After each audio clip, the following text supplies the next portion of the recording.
নমস্কার, দেখছেন ওঙ্কার বাংলা ডিজিটাল। আমি আপনাদের সঙ্গে রয়েছি অর্ক। যেমনটা জানা যাচ্ছে যে নিট প্রশ্ন ফাঁস কেলেঙ্কারিতে যে সারা দেশে যে নিট প্রশ্ন ফাঁস কেলেঙ্কারি ঘটেছিল, যার ফলে সিজিপি থেকে শুরু করে বিভিন্ন জায়গায় সিজিপি যে প্রথম আন্দোলন ডাকে এবং তারপর আন্দোলনের আঁচ ছড়িয়ে পড়ে দিল্লি থেকে কলকাতায়।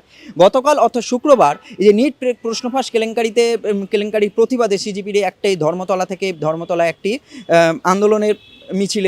আন্দোলন মিছিল করে।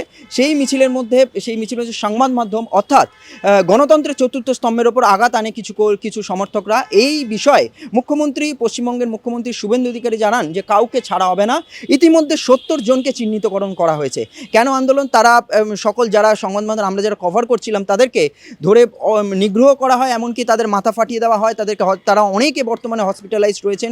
তাদের বক্তব্য যে এই সকল সংবাদ মাধ্যমের কর্মীরা যারা ওইখানে গিয়েছিলেন তারা সকলেই সরকারের মুখপাত্র হিসেবে রয়েছে, এমনটাই তাদের সিজিবির সকল সমর্থকদের অভিযোগ।